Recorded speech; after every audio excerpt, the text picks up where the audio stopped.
Without faith it is impossible to please God, and without faith it is impossible for you to become great. The distinguishing characteristic of all really great men and women is an unwavering faith. We see this in Lincoln during the dark days of the war. We see it in Washington at Valley Forge. We see it in Livingstone, the crippled missionary, threading the mazes of the dark continent, his soul aflame with the determination to let in the light upon the accursed slave trade, which his soul abhorred. We see it in Luther, and in Francis Willard, in every man and woman who has attained a place on the muster roll of the great ones of the world. Faith, not a faith in oneself or in one's second own powers, but faith in principle. In the something great which upholds right, and which may be relied upon to give us the victory in due time. Without this faith it is not possible for anyone to rise to real greatness. The man who has no faith in principle will always be a small man. Whether you have this faith or not depends upon your point of view. You must learn to see the world as being produced by evolution, as a something that is evolving and becoming, not as a finished work. Millions of years ago God worked with very low and crude forms of life, low and crude, yet each perfect after its kind. Higher and more complex organisms, animal and vegetable, appeared through the successive ages. The earth passed through stage after stage in its unfolding, each stage perfect in itself, and to be succeeded by a higher one. What I wish you to note is that the so-called lower organisms are as perfect after their kind as the higher ones. That the world in the Eocene period was perfect for that period. It was perfect, but God's work was not finished. This is true of the world today. Physically, socially, and industrially it is all good, and it is all perfect. It is not complete anywhere or in any part, but so far as the handiwork of God is gone it is perfect. This must be your point of view, that the world and all it contains is perfect, though not completed. All's right with the world. That is the great fact. There is nothing wrong with anything. There is nothing wrong with anybody. All the facts of life you must contemplate from this standpoint. There is nothing wrong with nature. Nature is a great advancing presence working beneficently for the happiness of all. All things in nature are good. She has no evil. She is not completed. For creation is still unfinished, but she is going on to give to man even more bountifully than she has given to him in the past. Nature is a partial expression of God, and God is love. She is perfect but not complete. So it is of human society and government. What though there are trusts and combinations of capital and strikes and lockouts and so on? All these things are part of the forward movement. They are incidental to the evolutionary process of completing society. When it is complete there will be harmony. But it cannot be completed without them. J.P. Morgan is as necessary to the coming social order as the strange animals of the age of reptiles were to the life of the succeeding period, and just as these animals were perfect after their kind, so Morgan is perfect after his kind. Behold, it is all very good. So government and industry as being perfect now, and as advancing rapidly toward being complete. Then you will understand that there is nothing to fear, no cause for anxiety, nothing to worry about. Never complain of any of these things. They are perfect. This is the very best possible world for the stage of development man has reached.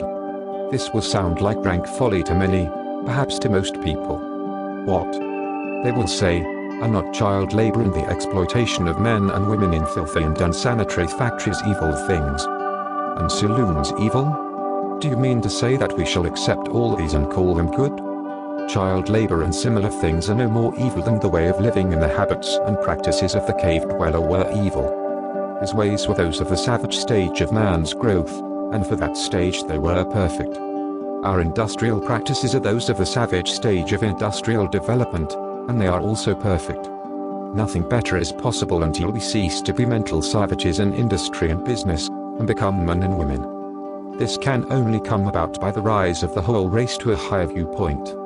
And this can only come about by the rise of such individuals here and there as are ready for the higher viewpoint. The cure for all this inharmoniousness lies not with the masters or employers but with the workers themselves.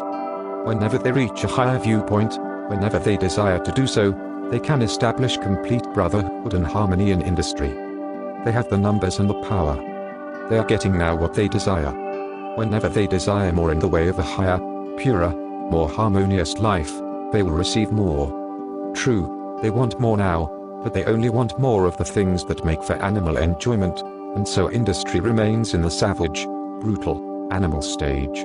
When the workers begin to rise to the mental plane of living and ask for more of the things that make for the life of the mind and soul, industry will at once be raised above the plane of savagery and brutality. But it is perfect now upon its plane. Behold, in fact it is all very good. So it is true of saloons and dens of vice. If the majority of the people desire these things, it is right and necessary that they should have them. When the majority desires a world without such discords, they will create such a world. So long as men and women are on the plane of bestial thought, so long the social order will be in part disorder, and will show bestial manifestations.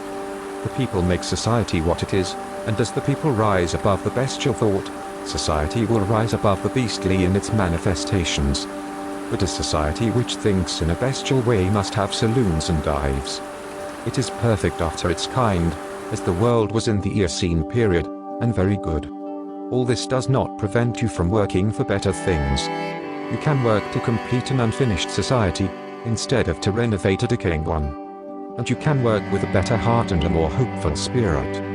It will make an immense difference with your faith and spirit whether you look upon civilization as a good thing that is becoming better or as a bad and evil thing that is decaying. One viewpoint gives you an advancing and expanding mind and the other gives you a descending and decreasing mind. One viewpoint will make you grow greater and the other will inevitably cause you to grow smaller. One will enable you to work for the eternal things, to do large works in a great way toward the completing of all that is incomplete and inharmonious. And the other will make you a mere patchwork reformer, working almost without hope to save a few lost souls from what you will grow to consider a lost and doomed world. So you see, it makes a vast difference to you, this matter of the social viewpoint. All's right with the world. Nothing can possibly be wrong but my personal attitude, and I will make that right. I will see the facts of nature and all the events, circumstances, and conditions of society, politics, government, and industry from the highest viewpoint. It is all perfect, though incomplete. It is all the handiwork of God. Behold, it is all very good. Very good.